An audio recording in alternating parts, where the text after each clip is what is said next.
Dear students, in this video today we are going to learn what is negative sentence. আমি আজি এই ভিডিওটো negative sentence টো কি হয় আৰু এটা বাক্যক আমি কেনেকৈ affirmative পৰা negative লৈকে সলনি কৰিব পাৰো সেই বিষয়ে কিছু কথা আলোচনা কৰিম. So negative sentence, when a statement conveys something negative about the subject, it is said to be a negative sentence. So I'm again reading the line. When a statement conveys something negative about the subject, it is said to be a negative sentence.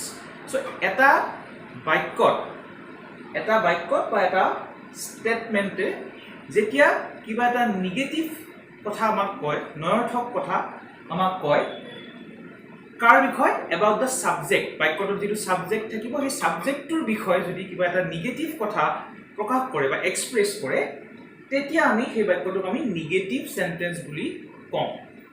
Suppose for example if I say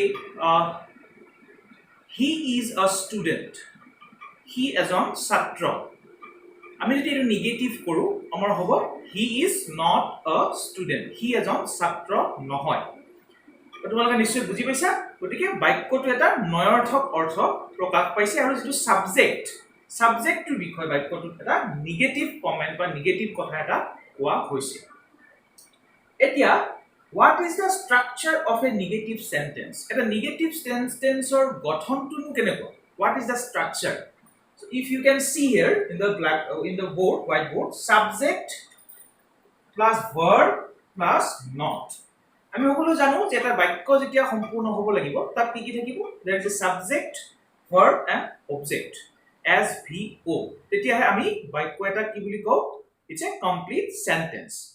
এতিয়া চাবা subject plus verb plus not এটো হৈছে আমাৰ negative সেন্টেন্সৰ এটা structure. এতিয়া ইয়াত কিছুমান মই এক্সাম্পল লিখিছো. For example I am not a doctor. So I verb, I subject, am verb and the use of negative. And we are not footballers. আমি ফুটবলাৰ নহয়. So ইয়াতে we subject to verb etu not. So this is the structure of a negative sentence. So now we are going to write another sentences. কিছুমান আমি sentence লিখিম negative sentence বা সেই স্ট্ৰাকচাৰটো ব্যৱহাৰ কৰি আমি নেগেটিভ সেন্টেন্স কিছুমান লিখিম. তোমালোক এতিয়া আমি কিছুমান এক্সাম্পল লিখিছো চাবা. The structure is subject plus verb plus not. আমি যদি পারসন ওয়াইজ লিখো I am not, ইয়াত বাকি কি থাকিব মই লিখা নাই, তোমালোকক জাস্ট স্ট্ৰাকচাৰটো বুজিবৰ কাৰণে. তাৰ পিছত সাপোজ আমি ইউ লিখিলো you are not. তাৰ পিছত আমি লিখো we are not, he is not, they are not, she is not. So these are some examples of negative sentence and its structure. Structure কিছুমান উদাহৰণ I subject, am verb, not, you subject, are verb, not, we subject, are verb, not. এই ধৰণে আমি বাক্যকেইটা লিখিছো. I am not, you are not, we are not, he is not, they are not, she is not. ইয়াত তোমালোকে মন কৰিবা আমি ইয়াত নেগেটিভ যেটো আছে আমাৰ not বাক্যটো আমি ইমিডিয়েট আফটাৰ ভাৰ্বৰ পিছত আমি ব্যৱহাৰ কৰিছো. আৰু এই গোটেই বিলাক হৈছে আমাৰ কি ভাৰ্ব? এইবিলাক আমাৰ বি ভাৰ্ব বা অক্সিলাৰি ভাৰ্ব বুলি আমি যদি কওঁ, এইবিলাক হৈছে আমাৰ বি ভাৰ্ব. তো বি ভাৰ্ব থাকিলে আমি নেগেটিভটো এই ধৰণে আমি কৰো যে আমি নটটো ব্যৱহাৰ কৰিছো. তোমালোকে নিশ্চয় কিছু হলো ইয়াতে ধাৰণা এটা পাইছা. ইয়াৰ পিছত পৰৱৰ্তী অংশটোলৈ আমি গৈছো. আমি ইতিমধ্যে পালো যে a sentence can be turned into a negative sentence by adding no or not. দেখে এটা সেন্টেন্স আমি নেগেটিভ সেন্টেন্সলৈকে সলনি কৰিব পাৰিম আমি কি যোগ কৰি পেলাই কি এড কৰি পেলাই no বা not. সো আমি এই দুটা ব্যৱহাৰ কৰি আমি এটা সেন্টেন্সক নেগেটিভ কৰিব পাৰি বুলি আমি ইতিমধ্যে গম পালো এটা ফৰ এক্সাম্পল যদি আমি আকৌ লিখো he is not a doctor he is not a doctor এটা মই যদি আৰু এটা এক্সাম্পল লওঁ she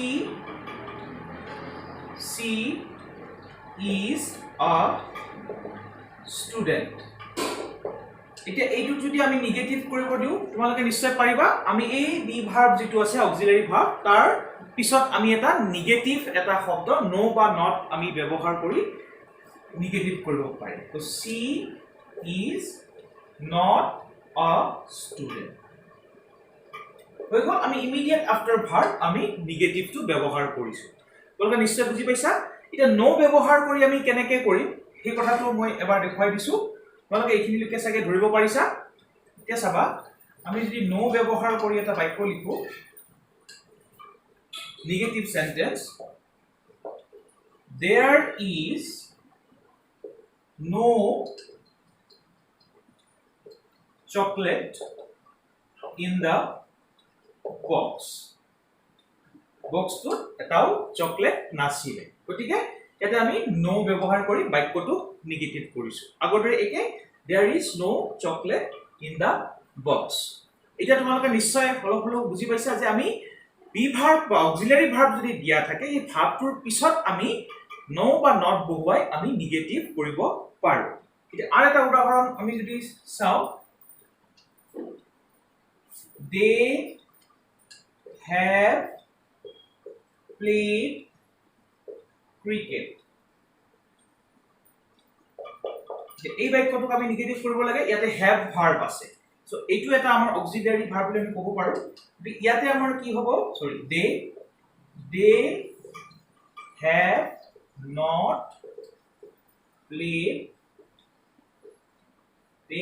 not played cricket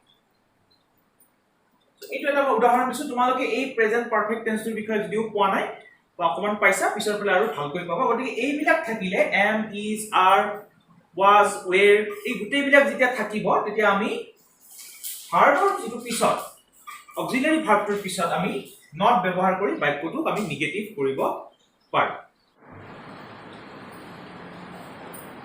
এতিয়া চাবা if there is no auxiliary verb in a sentence খুব ভালৰে মন কৰিবা এটা বাক্য যদি অক্সিলাৰি ভার্ব নাথাকে if there is no auxiliary verb মানে am is are was were etc এইবোৰ যদি নাথাকে তেতিয়া কি হ'ব we take the help of do verb আমি তেতিয়া do ভাৰ্বৰ সহায় ল'ব লাগিব to turn it into negative তেতিয়া সেই বাক্যটোক নেগেটিভ কৰিবৰ কাৰণে আমি do ভাৰ্বৰ সহায় ল'ব লাগিব যদিহে বাক্যটোত অক্সিলাৰি verb as a main verb নাথাকে তোমালোকে আগতেও পাইছা এটা মই কেইটামান এক্সাম্পল লিখিম তোমালোকে চাবা suppose I eat mangoes এই বাক্যটোক যদি আমি নেগেটিভ কৰিব লাগে I eat mangoes ইয়াত আমাৰ অক্সিলাৰি ভাৰ্ব নাই আৰু এইটো হৈছে আমাৰ ফাৰ্স্ট পাৰসন সিঙ্গুলাৰ নাম্বাৰ গতিকে আমি ইয়াতে যেটো এটা আমাৰ সিম্পল প্ৰেজেন্ট টেন্সৰ বাক্যটো আমাৰ সিম্পল প্ৰেজেন্ট টেন্সত আছে গতিকে আমি ইয়াত do ভাৰ্বটো আমি ব্যৱহাৰ কৰিম এইটো হ'ব I do not eat mangoes তোমালোকে চাগে বুজি পাইছা এতিয়া I do not eat mangoes এই বাক্যটোক আমি শর্টকেও লিখিব পাৰো আমি I don't এনেকৈ লিখিব don't eat mangoes বুজি পালা ইয়াত যেটো আমাৰ অক্সিলাৰি ভার্ব নাছিল এতিয়া আমি আন এটা আকৌ বাক্য লিখিছো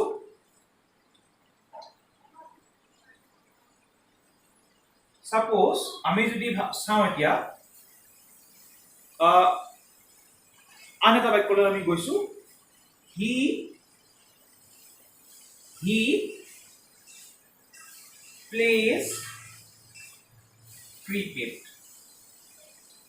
he plays cricket এইটো বাক্যক যদি আমি নেগেটিভ কৰিব যাও he ইয়াত যেটো থাৰ্ড পাৰসন সিঙ্গুলাৰ নাম্বাৰ তাৰ উপৰি ইয়াত আমাৰ এটা s বা es লোগো আছে সেই কাৰণে আমি ইয়াত ডুৰ সলনি আমি ব্যৱহাৰ কৰিম does এটো তোমালোকে মনত ৰাখিবা ইয়াত আমি ডু ব্যৱহাৰ নকৰো কাৰণ এটো থাৰ্ড পাৰসন সিঙ্গুলাৰ নাম্বাৰ আৰু ভাৰ্বৰ লগত এটা s বা es যোগ কৰা আছে তো এটো হ'ব আমাৰ he does not play cricket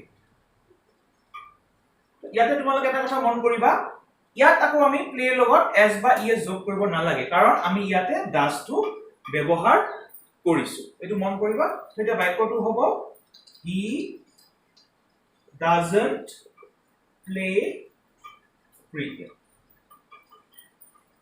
তো এই দুইটাই আমাৰ শুদ্ধ আমি এটো পালো he doesn't play cricket এতিয়া আমি আন এটা উদাহৰণ লওঁ past tense তো এই দুটো আছিল আমাৰ simple present tense তো এটা past tense থকা উদাহৰণ এটা আমি চাম এইখিনি তোমালোকে নিশ্চয় ধৰিব পাৰিছা এটা past tense থকা एग्जांपल এটা চাবা past tense থকা एग्जांपलত আমি গৈছো they